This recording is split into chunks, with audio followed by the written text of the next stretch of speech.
Welcome to the Popcorn Talk Network, for the online broadcast network that features movie discussion, news, and interviews. Press 1. Popcorn Talk. We talk movies. I'm opening. We have an eye, sort of a nostril, 2 teeth. One of the teeth has a small cavity. Close call, folks, but I think we got here just in time. Presented by Maria Menounos and Kevin Undergaro. This is Anatomy of a Movie. In-depth discussions and breakdowns of various movie titles. And now that you've seen the movie, let the dissection begin. Welcome, ladies and gentlemen, to another Anatomy of a Movie here on Popcorn Talk Network. I always love these theme songs. When you come in, you're reminded of how the movie made you feel. I really like this song, and it is, of course, from Hitman Agent 47, which I have some mixed feelings about, and obviously we'll get into that. So welcome, ladies and gentlemen, but I of course can't do this alone. With the considerable help, I have 2 co-hosts today. You guys know Marisa Serafini. Hello, everybody. And joining, I believe, for the first time, not only to Anatomy, but also Popcorn Talk in general, we have Cortez G West. I like the way you said that, man. G West. Wait, so I'm a fan of wrestling, so you gotta make. I got it. I should have been like this. Got it. How are you, Cortez? I'm good, man. Good to be here with you two. This is our first time doing a show together on panel. We always do it as I engineer so many of your shows, but never host with you. Right. So that's what I was gonna say. You said that they should know her. They should know me too. There you go. They should know me too. AfterBuzz TV. Check it out. All right, so we always, for those of you who are new to the show, we dissect this, so there's going to be spoilers and things like that. Well, there's a lot to discuss with this movie in particular. Obviously, there's the 2007 film, there's the video game franchise, and everything in between. So we'll definitely try to hit all those various points. And if there's certain things we don't get to, feel free to comment, and we'll respond with you afterwards. But like I said, we'll try to be as thorough as we can. Let's start with general impressions, and I'm most curious about you, Cortez, because you're the newcomer. my whole general thought. Yeah, when you saw this movie, what did you walk away with? Good feeling, bad feeling? What did you like? What did you dislike? I'll be honest with you. I'll be speaking on behalf of people who did not play the game. And the question that kept popping in my head was, who is this movie for? Who is this movie for? Because if I didn't play the game, and I know you did not just make this movie just for people who played the game. So if it's coming out in theaters, and I just want to happen to see an action movie, quote unquote action movie, and I said, oh, Hitman, Agent 47, that's gonna be almost like some James Bond type, blah blah blah. And I go in, and at first I was like, oh, this is cool. But when I started dissecting it and doing my research, I'm like, oh, that was kind of fake. I don't like, because there were certain things I saw that the editing wasn't good. Mm-hmm. So I actually walked away out of the theater, and I was like, I don't know. I just had a question mark in my head, and I kept asking, who is this movie for? Okay. And so as of right now, you still don't have an answer? Or no? No. Okay, so maybe we can answer that a little bit, hopefully. But I think that is a fair question to ask, and there might not be an answer. So that might be the unfortunate part. Marisa, what did you think? Well, I went into this movie knowing it was based off of a game, but I personally am not a gamer, so I haven't played the game. And I knew that there was the Timothy Olyphant video movie that came out 8 years ago now, back in 2007, I believe. 2007. So, I did see that movie when that first came out. So I knew about Hitman, but I didn't really know the story going into it. I did what I feel like the movie did a good setup, but the payoff wasn't fully there for me. They did go into the whole bioengineering, and now they're clones, and that anyone who played the game knows that story. But me personally, who have not played, I knew what the movie was about. Mm-hmm. But for action, there were good action. Storytelling wasn't fully up to par. We'll definitely get into it, but overall, the movie, it was it was okay. The reason why I think I said who had the question of who is this movie for is because I heard so much negativity from the first one. So then with this one, I'm just like, okay, were they supposed to cover up things that they didn't cover from the first one? or what? Because I didn't play the game either. So I was like, who is this movie really for then? And who asked for it? Like, that was my main thing. Yeah, I mean, in general, right? And I'll get into my general thoughts as well. But, you know, to kind of help answer that question, we'll go into it further. But, you know, there was supposed to be a sequel. Timothy Olyphant was never really wanted to do the sequel anyway. And then eventually it just got to a point, okay, let's just reboot it. Now, why in particular, I don't know. You know, and it raises the question that I definitely want to talk about of, do video games make good movies? Which is also, ironically, a show on Popcorn Talk. Yeah. I would say this one, you know, not particularly. I mean, I've never played the video game. And all I know about the video game is the title, right? You're a hitman and you kill people. And I get this movie, for me, he was emotionless. And obviously, in a trained killer, that's what you want. Now, as your main character for a movie, you gotta... Sympathy is not always required, but empathy is. And I don't know, I thought it was a tough hill to climb in terms of empathy for this character. But was he the main character? You could argue that the girl was. It was half confusing because you don't get the girl until a little bit later. You start with him, and then you know, there's that shift where he's kind of a bad guy, or so you think, because of John Smith. And then you find out that John Smith is bad, and then you're back to 47 is good, along with Katya. So it takes a couple of shifts, and you know, the ground's always moving on you, and so it's hard to figure out who is the main character. It's like, who was it? Yeah. So yeah, that absolutely right. But overall, I mean, for me, I enjoyed the movie. Is it the world's greatest movie? Did I need to see it? No. I didn't. And I think just in general, right now, it's so oversaturated with action movies. You have Mission Impossible. You have Man from U.N.C.L.E., which is, you know, sort of a comedy as well, but definitely an action movie. You have American Ultra that came out the same day. You know, you have Sinister 2, which is not an action movie, but you have programming there. Straight Outta Compton, that's getting so much hype, and that's so different. So that takes away from your box office. So there's a lot, you know, with this movie that it just got lost, I feel, and, you know, to a degree, maybe deservedly so. So that's my overall impression. Right, and those movies that you listed, a lot of, granted, Man from U.N.C.L.E. was based off a television show, but those movies they were more originals in and of themselves. Yeah. Whereas 47, we've already had a Hitman movie that's come out. So those were maybe that fact also goes against this film. Yeah, so to kind of I mentioned that originally there was supposed to be a sequel. So back in 2011, you know, many people were kind of hired to direct the sequel, to go with the sequel, but certainly Timothy Olyphant was not going to be a part of it. In fact, he went on Nerdist podcast, and he said that the only reason he even did the first one was to pay for his house, do the cancellation of Deadwood, which I thought was interesting. You know, at least he's honest. I mean, I liked the first Hitman movie, but I didn't particularly feel that he loved doing it.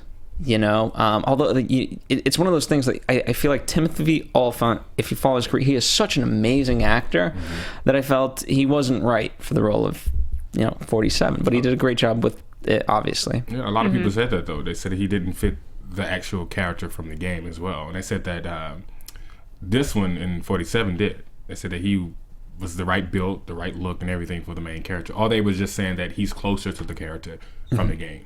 So...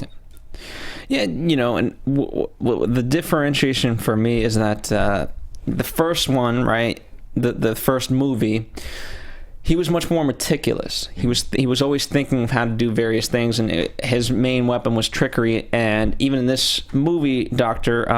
Litvenko, he says to Leclerc, you know, you're building, you know, your John Smith is just kind of like a fighting machine, whereas we train our people in you know, with intelligence. I don't know if I got that from this one. This movie, because they just come in guns a-blazing, and then that's it. I agree with you, because I kind of feel like he used Katya more as the brain, as what's next. Yes, it came across as maybe he was trying to get her to come out of her, you know, to really get into who she really is. Yes, but did he know that in the beginning? I think that was the question I also asked. Did he know that who she was in the beginning? And that was my problem with connecting to either of these two, because granted, 47's it's supposed to be stoic and in a way a sociopath, but I couldn't connect to his character because he was supposed to not connect with everyone else. He was disconnected, so I didn't like him as protagonist, as someone to root for, even though we should as an audience. And so did you root for Katya? I was trying to root for Katya too, but the way they built her character, and that she came in with this naive mentality, it got to the point where it was frustrating, because there were a lot of times she would mess up, even though we know she has the mental capacity to be very skilled and whatnot. Oop. What is that? Getting excited over here. What is that? I think that's yours. We're getting a mission. Our next mission. But we're being called upon. Somebody answer. Yes. So with Katya, we see she's making a lot of, in a way, rookie mistakes. I get that. But I couldn't root for her that way either, because she was so new to everything that by the end of the movie, where she's supposed to be the most skilled, I didn't believe it. Yeah. Yeah, I agree. I thought there was a little bit to be desired with her on her end. They kind of kept, it was like 3 steps forward, 1 step back type, situation with her, where, in the middle when they quote unquote take out John Smith for the second time with the airplane jet engine, you could see like, oh, okay, she now knows how to harness this energy. She's good, but it never comes to full fruition, and it just kind of keeps going back and forth. Yeah, I agree. I mean, it was always going to be an uphill battle. I mean, I thought they did a good job of setting it up with their initial prologue. In that respect, I didn't feel lost right off the bat. I got it, but that's why I felt like, okay, we're going to be following 47 and his journey, and we shifted so many times that's what became disconcerting. I agree. I agree. Like the setup at the beginning completely makes the audience understand what we're supposed to be watching. You know what really got me though? Like, you're running from trained people that are supposed to be these assassins that are like, you should be running at all times. And every time they got rid of one person, they go to a hotel room, like they can't find you. Like, that's the stuff I couldn't get. I was like, I feel like if this is considered an action movie, I wanted more. Keep going. Like, why are you resting? Like, why? And like he can't find you. And then like the simple fact, little things for me is like, they're running full speed trying to get away from 47, and this guy is just walking. He's just playing his own. It's like, dude, like, how can, as soon as they stop, you're right behind them? Like, they were just running fast as hell, and you were just walking. Yeah. Like, that's the little things that got. I was like, no, I don't. I'd love to know people's frustrations with action movies in general, because at a certain point, like with this movie, the fact that he just had no regard for his own like body and just went into it and was shooting everybody, and I get it, it was calculated to an extent, but there's only so much that I can believe that it's calculated before it's like, okay, eventually, whether it's someone's gonna shoot you, because you can't calculate everything, and you know what, that's gonna sting. Yeah. And then someone's gonna shoot you again. Eventually, a bullet's gonna hit you. And it's always amazing how many bullets never really hit John Smith. Like, I didn't get that. And that's what was also frustrating with John Smith. I mean, granted, I love Zachary Quinto. He's an amazing actor. But even when John Smith was supposed to be good, I could understand he was going to turn evil, because he was so, in ways, like, serious in the way he delivered his lines. I'm like, I can't trust you that you're a good person. And then when he turned evil, he was still kind of the same. He was delivering the lines the same incantation, like intonation and whatever. So, like, I knew that. And then also there was the whole storyline with his character had that subdural metal biosuit. I wanted to learn more of that. Yeah, that was like, more interesting. Where did that happen in the program? Why bring it up? We understand now he really can't be destroyed, but I want to learn more about that. And they didn't explain that. Yeah, either. and even the scientist, Katya's father, said the same. He's like, oh, that worked? That worked? Yeah, he's like, oh, that worked? So, like, tell us how that worked. Exactly, and why 47 doesn't have it. You told us how the clones work and how all the bioengineering worked for that, but now what about this metal suit? Right. Are there other people like him? I would think so. I mean, yeah, there's part of it is there's definitely unexplored parts, and I think that's definitely one of them. I think they made the villain so. I get it. It's either you kind of balance out the villain and make him fully fleshed out, and then you take away from your main characters, or you just stick with your main characters and then make the villain just this stereotypical thing. I thought it was hilarious that he doesn't leave the room. He doesn't and I'm just thinking about it like, how is that your life? Number one, is that a fun life? Number two, what are the everyday nuances of this? Where do you go to the bathroom? Yeah, and when he came out, his assistant or whoever he was came running down the ramp like, "Oh my God, you okay?" You came out of the room. Oh my God! Even he was shocked. So I'm like, I don't get what made you come out of the room. Well, we obviously know. I mean, they pulled him out that was the ultimate end all be all type thing in order to be able to kill him. But yeah, it was just certain things were placed very strategically, and but unfortunately the strategy of it was forceful rather than organic. And I thought they could have made it a little bit more simpler in terms of plot line and still gotten the what they wanted out of it, and explored those things a little bit better rather than just, again, putting all these ideas into it but not really giving us a clear idea of any of them. Yeah, as a person just watching it and not a person, a fan of the game, I wanted, if you're going to be called an action movie, I wanted it to be an action movie. And I didn't get that. I think The Expendables was more of an action movie than this movie. The Expendables is fun. Yeah, so... There was a lot of shooting in this film. Mm-hmm. That's what I remember, just like a lot of headshots. And it almost made me feel as if he was not capable of doing anything without his gun until that one scene when she... in the hotel. When she took apart all the guns in the hotel room and then he woke up and they came in. That was the only part that I felt like without his guns, he's no one. Right. And that was another thing that bothered me with Katya. It was like, again, making mistakes. That you dismantle a gun at the key pivotal moment he needed it. Right. Like, all right. And then she only saw it as soon as they were there, pretty much. And she's like, oh, I'm sorry. When I'm nervous, I take apart things. Like, girl, that's not a good enough excuse. When I'm nervous and can't sleep, right. It was funny. Well, I think it also begs, like, if you are that hyper aware of everything, the first thing I imagine, like, if you're asleep and you strategically have your guns placed there, the first thing I'm gonna, it moves a millimeter, I'm like, what are you doing? Mm-hmm. Right. And the way he's taking my gun. And the way he sleeps. He should have known that. Exactly. The way he sleeps as if he's ready he can feel anything around him. So how can you let Katya, this newborn agent, take your guns? Like, come on. He must have been really asleep. And if anything, like, I would have liked to see that, right?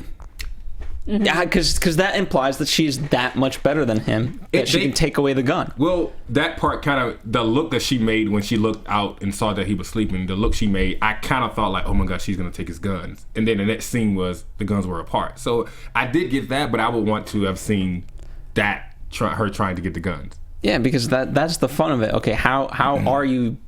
How she's supposed to be better than him, right? And I wanted to see the development, the progress of her really thinking along those lines of like, okay, if I'm better than him and he's this good, well, what does that mean that I'm better? And how can I be better? Let's see it. Show it, don't tell it. Type yeah, situation. Exactly, and that's what I keep saying. It's like at the end of the film, I still didn't believe she was better. I still believe Agent 47 was better, way more skilled, has more field knowledge and all that, because even there was near the end the big action scene. She's like, I will kill you. I was like, no, I don't believe that. No. But do you think that's for the next one? I don't think you're actually capable of killing him. Do you think that's her coming out of being her agent? What is she, first of all? Agent 48?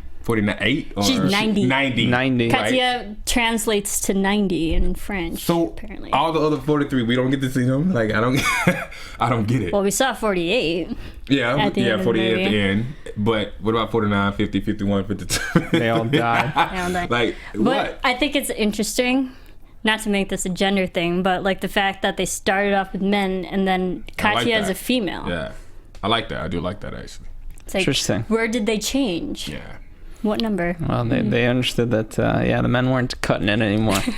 The bald head men. But you know what? No offense, the girl wasn't cutting it either. So. Well, I'm looking forward to see if there's gonna be another one. Like I want to see what she turns into. I feel like she would be almost like, what's the character that who's known for her lips? The model Angelina Jolie. What was her character that she played? Tomb Raider. Laura Croft? What was it, Laura Croft? Yeah, I wonder if she would be like a Laura Croft. No, she's done those movies. Move on. No, but he's saying in general. I mean, I don't. Based off of the success of this one, I don't think there's going to be a second one. No.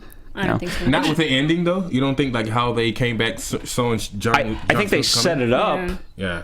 Wanting a sequel, but after all these reviews, probably not. Yeah. But I don't think this movie's strong enough individually as a movie to set off another franchise. I mean, the interesting part is that you have Skip Wood who wrote the first movie, right, Hitman, and then he wrote this one, and the fact that. So the biggest question for me is, was it a problem with the script? Was it a problem of direction? Was it a problem of acting? Like, what led to this? Because the first one, although not a critical success, financially did well. Because it's the first one. Everyone is expecting it. They want to see it. They want to see it for themselves, whether it was good or bad. Mm-hmm. I think that the script probably looked great on paper, and actually putting it together was probably a mistake, or the wrong casting, or the wrong stunt coordinators, or whatever. I thought he, Rupert looked the part. I thought Katya as an act, she looked the part, and then Zachary I thought was amazing. Zachary Quinto. Yeah. He was awesome. He always has such an interesting take. So on his character, he says, quote, "On the one hand, I'm trying to blend in, but on the other, I have a whole host of ulterior motives that, as the actor, I'm able to play with to present in various degrees. I am fascinated by the idea of the ambiguity of the character, which allows me to paint with different brushes a little bit." Yeah, because a lot of people are saying that he's a great actor, and they felt like he would have been better in another action movie as the villain. Yeah. Yeah. I mean, and he kind of goes on, and I think this is perhaps what I'm hinting at. So I'm going to steal his words, is the fact of, he asked, do you know what these movies are going to be eventually? He says, no, because it comes down to the editing, it comes down to the music. Like, the script is the script, but until I see the final movie, I have no idea what the hell it's going to look like, how the action is going to come together, so on and so forth. And so, who knows how in his head this movie came out the way he remembers it being shot. Wait, whom?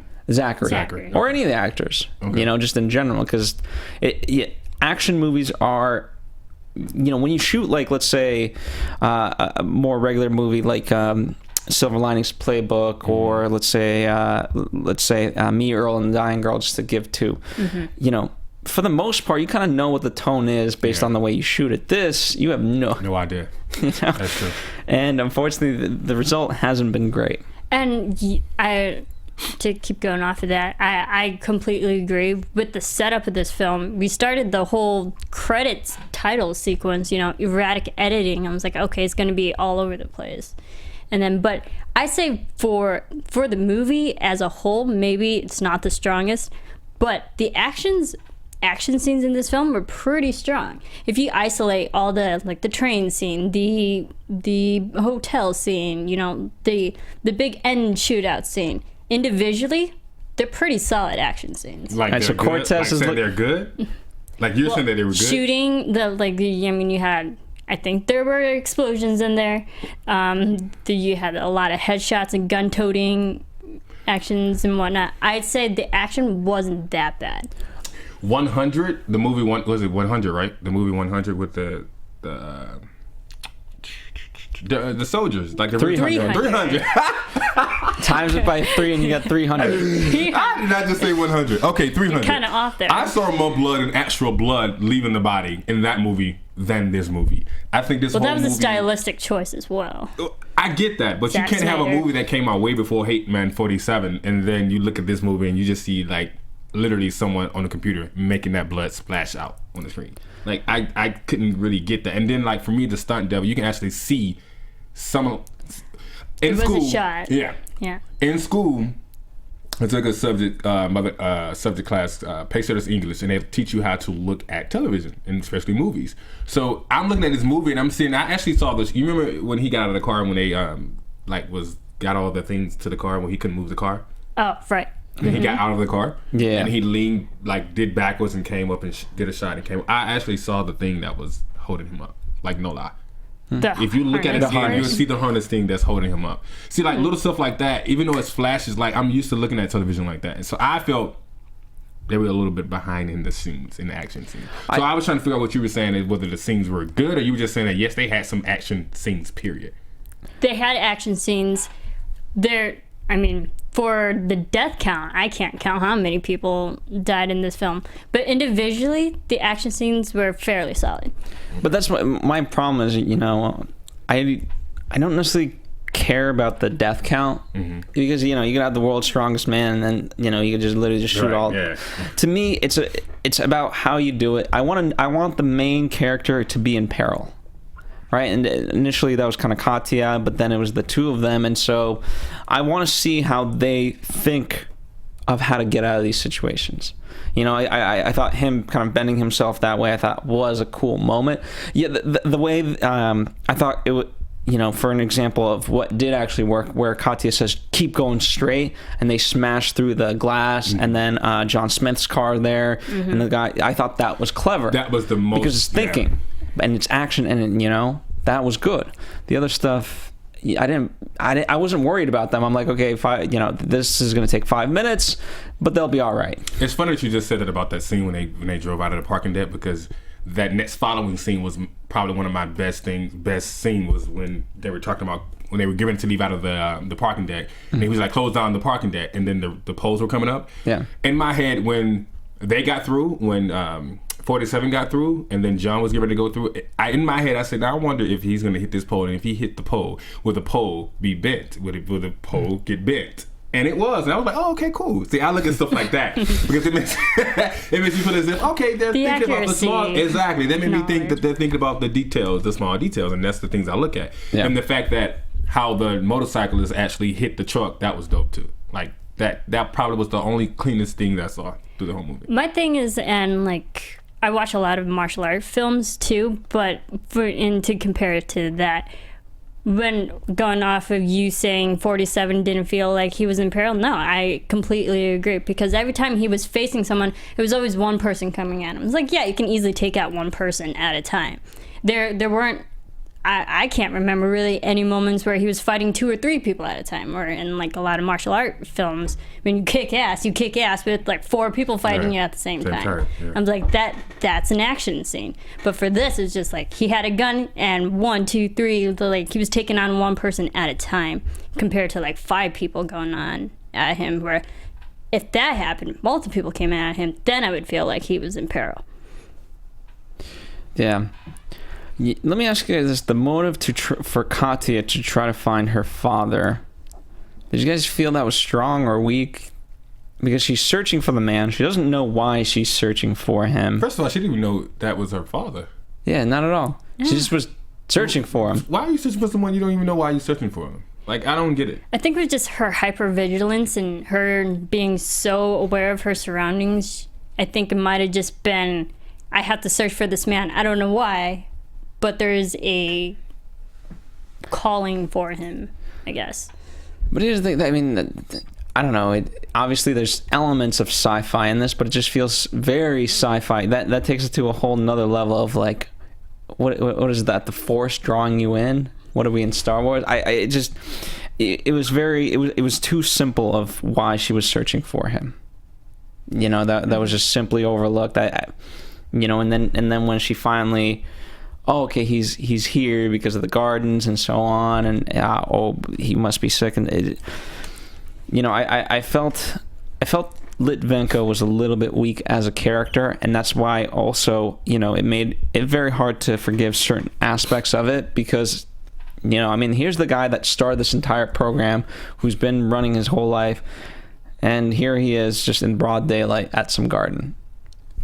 Yeah. Do you think that he knew that she was coming? Because when he looked at her, before he looked up, he felt that she was there. He was like, you should have come here. Do you think that he may have done something to himself to connect with Katya as well, maybe? Like his own science. Like his on own himself. scientist on himself to have some kind of genetic, connection with Katya.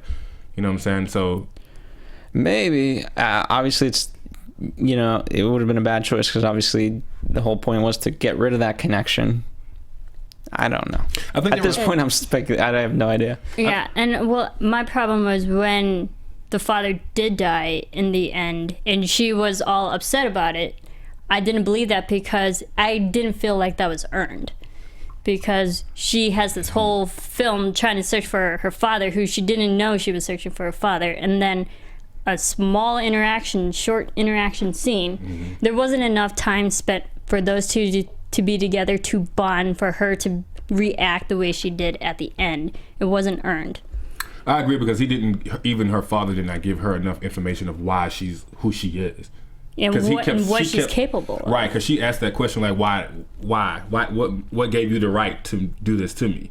And I felt like he didn't really give her much of what she was really asking for. Mm-hmm. So I agree with you. Like, why would you? Don't cry. Just be like, oh man, I didn't get my information. Oh, I lost it. There goes that. There goes that. Okay. Yeah. I do have to ask a question. Did anyone, maybe it's just me, but did anyone get confused with the whole inhaler switching? Because we first see that purple inhaler with the kid. We know it's a regular inhaler. It's like, okay, that's for the father. He now has to breathe because he's dying from cancer. But it's like, he doesn't need an inhaler. He needs an oxygen tank. But they kept going back. They kept going back to the purple inhaler, and then 47 had it, and when he had it, I missed the moment when he switched it from a regular inhaler to a detonator. When he got shot in the leg, remember when they were running, and the guy at 47 shot the people that were shooting at them, mm-hmm. and then when the guy that he shot dropped the gun, and gun went off and shot her father in the leg. Yes, but did he switch it? Oh, yes, he did. Yes, when he was getting ready to pick up Katya, he took that and slid it in his pocket. And then when John Smith was walking up, he felt it. He was like, yeah, I saw him putting in his pocket, but I didn't see the moment where he took that same thing and changed it, and mechanically into a detonator. That's what we were supposed to think, that he did that. I just kept seeing inhaler to inhaler to inhaler, now to a detonator. Oh. I think that's one of the scenes, like what we were just saying about how we wanted to see Katya pick up 47's gun when he was asleep. It's like we supposed to, we assume that happened. Yeah, but this is different because I just missed it. It wasn't there because it's one of those things that if you knew that he slipped him a grenade, now you have dramatic irony. Right now you're waiting for the fact of, oh, okay, well when Leveco picks up the thing. Well, of course it's a grenade. When's he going to know? So it changes the dynamic. Now you're waiting for a ticking time bomb as opposed to, oh, that's just an inhaler. Again, I'm not saying it's the right choice. I'm just saying that's what the choice is. But I don't think maybe the father's inhaler was in that pocket in the first place. So when he felt it, he knew that. I mean, he created a guy, so he probably knew that, okay, this is probably something. This is a detonator. This is probably something, and it looked bigger than what he had the first one. So I'm thinking more analytical in that way to try to come up with an answer, I guess. I just saw the inhaler got passed from person to person, and I missed it when he switched the inhaler to a detonator. Yeah. Okay. But well, you know what, Marissa? Moving on. I don't know if you'd make a good secret agent. I probably would. You'd be like Katya when she first came into the movie. I might be more the intelligence behind it, not the obviously not the brawn behind that. So let's talk production, right? Overall, this was shot in Berlin and Singapore. I don't think there's any surprise there. I thought visually it obviously looked like those places, and I'm glad that they were able to get on location and do those shots because they were in the actual location. Yeah. Exactly. It just always helps. Yeah. And that's why we got a lot of Audis. I love that. Those Audis were dope, especially that red one. By the way, if you're Audi, right, just in general, I thought it was a great little commercial when he's first tracking them.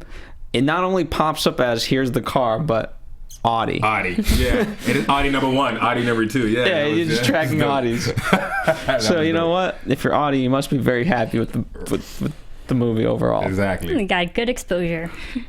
You got that, and I don't know if you guys probably wouldn't know this guy, Aleksander Bach, the director. Mm-hmm. This was actually his feature film debut. He's been a commercial director. I'm sure I've seen his work, but how many of us do actually know the director that made the commercial? Right. So, but you can see, it makes sense to me why, like, the action scenes look the way they do. I mean, if I had to guess, I could see this guy doing Nike and stuff like that, because those are very like action, or like car commercials where they're quick like that, and I saw that here. And the biggest thing the biggest challenge when you start as a commercial director, obviously you're shooting something for 30 seconds, maybe a minute at most, whereas this, you got an hour and 25 minutes. You got to fit a story in and make it work and have a through line and make cohesive sense. So it probably would have been better if it was a short film. Maybe. More than anything, because I definitely would not pay to see this again. Here's what I mean. I will give him the fact that the length was fine. It was an hour and 25 minutes. It didn't feel like it felt short. longer. It did felt long. It felt like an hour and 50.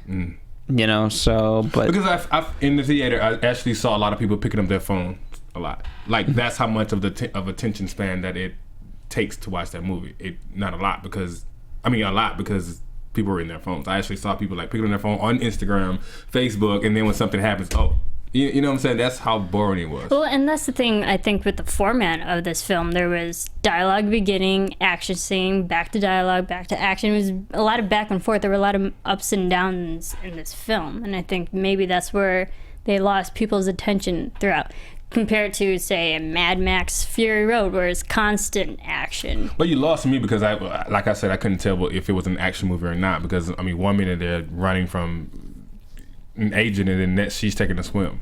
Like, when do you have a time to take a swim? Like, come on. Like, you need to be Your running. life's not that in danger. It's not that easy for you to take a swim. Like, come on, man. Was that a gratuitous swim scene? Like, okay, we can't have them make out or anything. Eye candy for the guys. Well, that's what I'm saying. Gratuitous bikini swim. I don't even think she was wearing a bikini. Yes, she was. It was just a big bikini. It was covering up too much. It wasn't a skimpy bikini. So let's say that. I don't remember. Did she like get out of the water where we like have that moment of really looking at her? She got out of the water, but it was too dark. Yeah, that's what I'm saying. It was a side shot, and it was kind of quick. And then she had the robe on, so yeah. And I think that's why I was confused throughout of it too, as well, because I was wondering if this is there a love scene coming up, or is there? And then of course we know why now, but at least give her some love somewhere. Make her feel hope. I didn't feel like she really trusts 47 the whole time. No, well, she admittedly said she didn't. Granted, 47 was after her for the first time. True, but why are you still following her? You know what? I'm actually the case? glad there wasn't a romance story in this film, because then it would have felt way too cliche. But don't set it up like that. Even her with John Smith, when they were close together on the bed, I was like, please don't kiss. I don't want to see that. But don't even set it up like that. Like. But they did, and they didn't have that. So actually, I'm happy that they didn't. Okay. All right. What I don't know if you guys saw this. I doubt it, because I didn't see it either. But 20th Century Fox and IGN together put on a social media campaign to find Hitman agents 1 through 46. And most of them obviously dressed like 47. It just became a cosplay type of competition. What do you think about that sort of marketing? I think fun and out of the box. But I don't know how much it obviously paid off. Fun. I think it'd be easier than, Where's Waldo? But, I mean, I think that's a fun interactive marketing plan on their part. The movie was a $35 million budget movie. And to me, it's not worth it. It doesn't look like it's worth $35 million. The suits were... That's probably what's the most expensive in the cars, maybe. But I don't know. I don't think so. It's the red ties. The red ties are a giveaway. With a red Audi? Yeah. Mm-hmm. Yeah. That's a good look. It's a good look. Don't trust the man with a red tie and a black suit. In a red car. Yeah. You just know something's not right. Yeah, so that them teaming up, it doesn't, as Oprah would say, an aha. It doesn't aha me or ooh me. It's just, oh, you spent all that money for this, so I should expect more. $35 million to make this movie. In 2007, it was only $24 million. Yeah, that's big difference. A huge difference, and they grossed out. They earned $21 million in the first 5 days. It's all those Audis. And this one is only at $8.2 million in the first 5 days. Yeah, it's not looking good. It's not. Where's the money going, buddy? Let me ask, did you guys read the report that Paul Walker was supposed to originally play Agent 47? I wouldn't have liked that. I would not have liked that because Paul Walker's been in so many movies where we root for him as a character. He's the more positive protagonist, whereas if he was the antagonist in this film, I wouldn't have believed it. Yeah, I think if they had a certain amount of emotion to the character of 47, then I might have believed him. But as the story was written, as the story I perceive, to make him emotionless, I don't think Paul Walker would have been right for that. Oh, definitely. Which, by the way, shoot, I always keep. What is it called? The 13 blocks or no? It's the Paul Walker. It's the Paul Walker action movie. It's his sort of last one, obviously. Brick Mansion. That one, I thought it was a fun movie with Paul Walker. So check that out if you're interested. And then let us know if you think he could have pulled this off. Action-wise, he probably could have, but look-wise, I don't think he would have fit. Look-wise, no. He would have been probably good as another character in the movie, but not 47. Yeah, just in general, not all men look good bald. That's one. Like for me, the first one, as good as Timothy Olyphant was, is like, okay, Timothy, he doesn't look good bald. You mean? I thought you meant I thought when you said all men look good bald, I said they do not. Oh, not all men. Not all men are created bald equally. Yeah, thank you. That's an interesting way to put it. I didn't mind Rupert Friend being. I thought he was fantastic. Yeah, and I guess a lot of his friends and coworkers say he gives off a scary look, which he has to laugh at. He's like, "Oh, I didn't realize that." I'm like, I wouldn't say scary. Maybe a more superior, more dominating type of look. I wouldn't say scary though. Well, when you have no smile, a barcode on the back of your neck, you're bald, and you got a suit on, and you're showing no you're gonna come off. Yeah, because in the end, when the clone came up the elevator, I was more like ooh at him than 48 looked more scary than 47. Like, oh wow. They looked. I for a minute I thought it was like, oh wow. What do we got? I thought he was going to keep going, actually. See, I know, I'm more recognized. I recognize Rupert from The Young Victoria. Great film. But he plays Prince Albert. He has blonde, luscious hair. And I'm like, oh. So I didn't realize that was him in this film being bald. And he did give off a different look. But I still wouldn't say scary. I think they actually, I was going to say that, yeah, I think they mostly cast him for the look. More so than because he didn't do a lot of his actual stunts. Well, he did a lot of training for it though. But he didn't do it. Well, I think they say that it was just an insurance nightmare. They just didn't want to deal with it. But I mean, I don't know what I can say about that. Do I believe it or not? I mean, when you have Tom Cruise hanging off the side of an actual airplane that's about to go off, J-Lo doing action movies. You have why do I keep forgetting her name? Angelina Jolie doing. She's not J-Lo. I don't get why you can't have this guy doing it. I don't get it, but okay. By the way, if you're interested in more learning about the director, there's a Flickering Myth. That's a podcast, and the director did an interview on that. So check it out. Yeah. All right, so let's, one of the things, right? So we've been hinting at that this didn't do so well. 9%, 9, not 90, 9 on Rotten Tomatoes. Oh, I thought it was 8%, but that's even better. Maybe we dropped. It was 8% 2 hours ago. Yeah. See, my research was yesterday, so maybe. There you go. I think it may have dropped. Is it okay? Is it really an 8 though? Or is it more like can you guys say because if I had to give it a grade, I would say 28. 28 out of I would say 20. 100. Yeah, I would say in the 20s. And that's what it is on IMDb. IMDb is at 8%. Or no, not IMDb. I'm sorry. Rotten Tomatoes. I say that's harshly low. Like 8% is wow. Yeah. Wow. I mean, I want to know what other movies they're comparing it to have it that low of a score. I think it's individual. I mean, Just any action film. I guess. But I think this movie doesn't warrant an 8%. Granted, it's not the highest percent in total, but 8's too low. For the Cinema stars? Score gave it a B. Do you agree with that? For stars, are you asking for stars or percentage? Because what are you on IMDb? yeah, Okay, so what's IMDb rated as? the stars. Yes. 6.3. Okay, out of 10. That's the 2007 Hitman. No, this is Hitman. Oh, Yeah. snap. Yeah, I No was rating. like- Sorry. 5.9 is the rating. So 5.9 on IMDb. Yes. Okay, that seems a little bit more fair. I mean, yeah, if Cinema Score is a rating of B, which is on a scale of A+ to F, How did you see that? That was so funny. I can read. I was like, no, that's 2007. My bad. Yeah, I agree more with IMDb. 5.9. I'd say it'd be closer around like 50% for me. Yeah. I mean, I would say more like in the 40% range for me.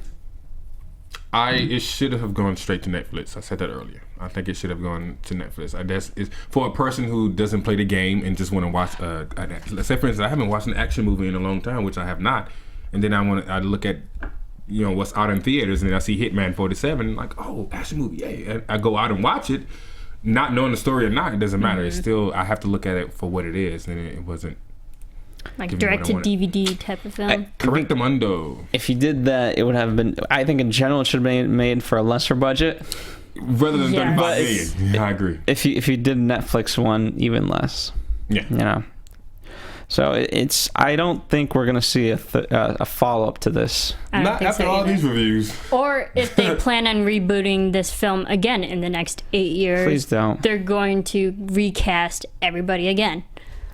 I mean, there was a great article written about just in general how video game movies are treated. The fact that we haven't gotten it right. There's so many good video games. Zelda. I actually like that game. I haven't played it, but I watched my friend play Resident it. Evil is actually pretty solid. So. I'm sorry. The movie or the game? The movie What? compared to the game. Resident Evil. Oh yeah, that was good. Actually, that was that's a fairly big franchise coming off of a game. That is a great. I mean, in general, I think there's the fact that we can have these amazing superhero movies. There has to be something in the video game space, and they need to figure out, like Need for Speed. The fact, oh my God, I didn't watch that. Well, there you go. That's exactly what everyone did. That's exactly it. And for those that did, it was like, when you have like Grand Theft Auto, that in itself is like an amazing storyline. Like there's so many storylines. Just take that storyline and apply it to a movie. So you play Robbery games, not all over necessarily the place. Hitman 47. You play games, right? I play games with good stories, so like Final Fantasy, Batman, the new series. All right. So how long have you been playing Batman? Let's see. There's been I think 4 or 5 video games up to this point, so I've played 3 of them. Okay. Do you think that the movies that they have put out for Batman have gone up to the game? Oh, absolutely. But I don't think they're basing, obviously, the Dark Knight series based off of the I think there's the comic books for that. So I think ones that are specifically made from video games directly. Like I love Final Fantasy, but the movies that they made, the first one, Final Fantasy, The Spirits Within, then, Final Fantasy 7. If you're not a fan of Final Fantasy 7, you're not going to understand that movie. So there's just something to be desired in this space. And I think there is a way to do it, but they're just not doing it correctly. And how would you do it? Just better. I don't know. I don't. Well, I think do if I you had think that the casting might have gone against? I don't think it's the casting. I mean, first of all, there weren't the biggest names in this film. I mean, I think Zachary Quinto was probably the bigger name out of everybody.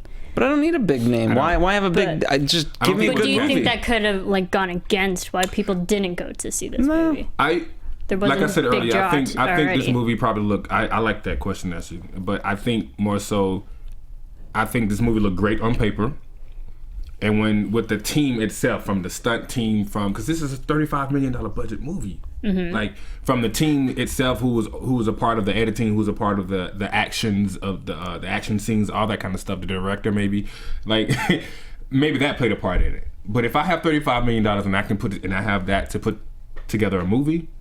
Oh, it's gonna be dope. Especially if I already have a platform. I have a game that I can go and buy and play it every single day until I get ready to do this movie, and then I go make the movie. I feel like Aleksander Bach didn't play the game. Nah, who knows if he did? I don't know. I don't. Some people say that. I don't know. Listen to that podcast. But he, the director, he said he knew the game, but he himself is not a big gamer. All right. Well, there you go. Yeah.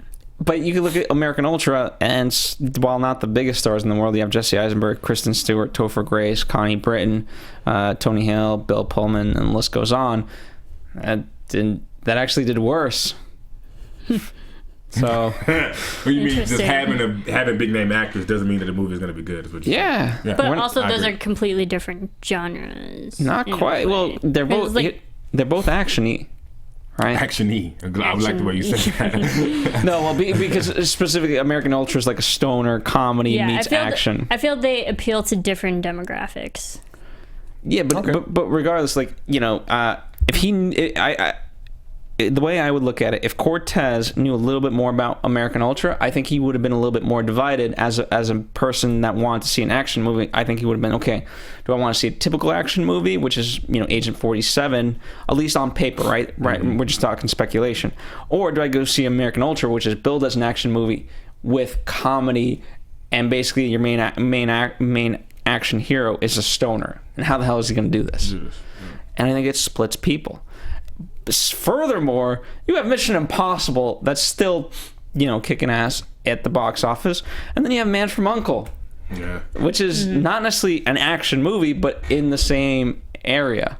Yeah. So and good luck. You're oversaturated right off the bat. I get that, and also I feel that this movie geared more to the male demographic.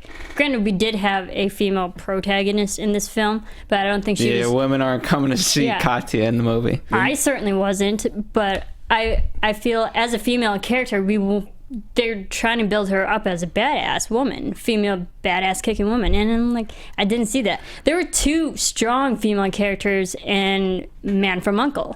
That was great. It's like, yay, feminism. And there were two strong female characters to root for in that film. But the title... the one in here, I didn't root for her. But the title itself, Hitman Agent 47, right? And all the marketing is based on this badass guy. There's, you know, Tomb Raider, the movies, that's, oh, you want to see a chick kick ass? Go see Tomb Raider. And like, oh, Angelina Jolie is... this is going to be good. You're not billing it as Katya's movie. No way. I didn't even know. It seemed like. I'm not saying that because Man from U.N.C.L.E. wasn't billed as those two females, but that movie had females in it that were strong characters to root for. This movie had a female in it, but she wasn't strong, and I didn't root for her. So what are you saying? Are you saying that you were going off the demographic? I'm saying if they had if they had a really strong female character, it would have opened up a different demographic to this film as well. And then you said it's more of a male type flick. Do you mean younger males who are playing the games, or? No, just the male demographic in general. You can have the gamers, you can have the guys who just love action films. I thought it was for kids. For kids? I would say the oldest, the person that's probably like, oh, I want to leave school and go watch this would probably be 17 years old. Yeah, I mean, in general, August is tough. A lot of people are on their last leg of vacation, so like, ooh, I got to get vacation in. So you have that going into it. A lot of people actually did start school already. I know the Los Angeles area, kids are in school. So I think that obviously, it's just so many factors into what was going against this movie just from before it even got there, and the fact that, you know, then it isn't that great of a movie. Yeah. Let's talk about the end. I had a question about the interview. Is that okay? The interview? The ending. Okay. So there was a part when I guess we realized that he is part human, or either he's coming closer to his human side, and he makes the decision to not kill Katya. Where did that come from? Like, is that possible? Like, I mean, so that means that Katya is more human than 47? Yeah, I think it means that you can be a good killer while also caring about things. But I don't know. I was under the impression that they could not think of their own. They are controlled. Yeah. I don't think they're controlled, but I was under the impression that, yes, he is, in a way, having more human emotions and more connection to Katya. And he solely made the decision on his own to let her survive. Right, but he had a mission, and he said he always completes his mission. He said that in the movie. And he didn't. And he did not. So that's why I'm like... I think for him, it was just his whole arc, right? The fact that, he needs emotion. And none of this is worth it if, okay, you go from mission to mission to mission. What are you really doing? You need family. Now, did it hit strongly? Obviously not. But I think the core message is that, you know what? We all need family. And did he get shot? Did he jump in front of a gun? Yeah, he did get shot, but then played it off like, hey, I'm still good. Like, they didn't even show where he got shot or nothing. I was just sometime like, what? In the back, but then he turned around and still shot out. He took the bullet out. I was like, nah. Boom. Yeah, I'm good too. I was like, does he have a bio suit underneath him? Obviously not, because he didn't know about Maybe. it. See, that's the stuff I don't like. That would have been fun to watch. It's like, now we realize, Agent 47 is like the first clone to have this metal bio suit as well. That would have been interesting. I think it's a common misconception that people just want to see action in a movie theater. If I wanted to just see that, I'd play the video game.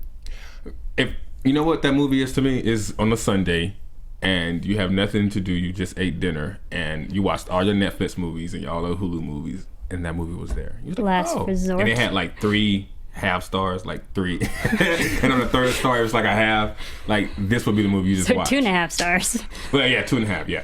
That would be that movie. I see how you're rating this. Okay. Fair enough. All right. Any last thoughts that you guys want to share before we wrap this thing up? No, I'm actually more excited to see the transporter refueled more than... I'm hoping that's good. Yeah, I think it's going to be really good. I definitely love the addition to the 3 women in the movie. I like that. I'm a fan of the transporter, and it's an audio in there too. And I love that. I think the action scenes were fun and entertaining to watch. I wanted to see more hand-to-hand combat, but I don't know. Again, I don't know the game if Agent 47 is just mostly gun-toting. But because I also learned during the research that Rupert he learned a lot of Filipino fighting styles and Krav Maga, which is like a lot of physical hand-to-hand combat. And I wanted to see more of that in the film, not just shooting up guns. Oh, yes. When you just said that about him always toting a gun. You remember the part when whoever she is, she called another agent on the phone and said, I need you in Berlin? Yeah, the girl, the dispatcher. Was that 48 that got up because he didn't show his face? No, that was his handler. That was just his handler. That part, the Asian, this like, no, they didn't show his face. He got up, had on the same thing as 47 with the same guns and everything, the holster and everything. He got up and buttoned his tie and walked away. Buttoned his jacket and walked away. That part, the whole part about the other people and the woman he was dealing with, I was sort of unclear on that in general. Who was she and who was she controlling? Like, so I just wrote it off like, okay. Well, I was doing research on the game just to understand the game storyline, but the Asian is actually his handler. Right. So not her. She called when they were in Berlin. She called another agent and said, I need you in Berlin. But they never showed his face, and he had the same thing as 47. Oh, right. And he stood up and walked away. So that was like. Could that have been 48 that came in the elevator when they... Maybe. It probably was. But let us know. Yeah, I also learned in the game that 47 is still stronger than 48 because 47 has more field experience. Yeah. And more knowledge because they set up the whole storyline of 47 escaping asylum that was actually engineered. So 47 had the higher intelligence to learn how to break out and has more experience than 48 is. So 47 still kills 48. So maybe someone that knows that question can answer that for me, because I was still wondering, like, they never went back to the guy. It would make sense if that was 48 now. No. Yeah. That would make sense. All right. Interesting theory. All right. For more theories, definitely let us know in the comments section. You know, if there's anything that we missed. If you like this movie, let us know why you like this movie. If you Were you bored? What's that? Were you bored? Was I bored? No. Here's the thing. In the back of my mind, I knew that was an hour and 25 minutes. So I was like, all right, well, regardless of how I'm feeling, I'm going to be up pretty soon. Okay. There you go. So it was okay. The soundtrack was good. It was. The soundtrack was one of the better parts. Gotta love Eminem. Yeah. So, thank you, Cortez, for joining us. Thank you for having me. Where can the good people follow you? One more time, let them know. You can follow me on all social medias. I keep it simple. I hate saying followers, but you can support me on all social media at Cortez G West. And you can follow me on Twitter at Serafini TV. And follow us here at I was going to say, follow AfterBuzz TV. But also follow the Popcorn Talk and also Movie Anatomy. That's Movie Anatomy on Twitter. And check out the slew of other anatomy shows we've done. Today we've done American Ultra as well, so check that out if you've seen that. We've down the pipeline. We will have Transporter coming down, and maybe Cortez will grace us with his presence for that. But until then, watch me on MTV's Faking It on AfterBuzz TV after show, okay? There you go. Yeah. We'll see you here next time on another Anatomy of a Movie. Yeah.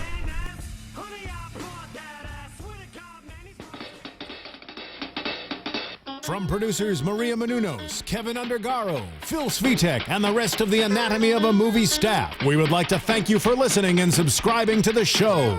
If you have any questions or comments, feel free to email or tweet us. I'm Sir Richard Wentworth, and this has been Anatomy of a Movie.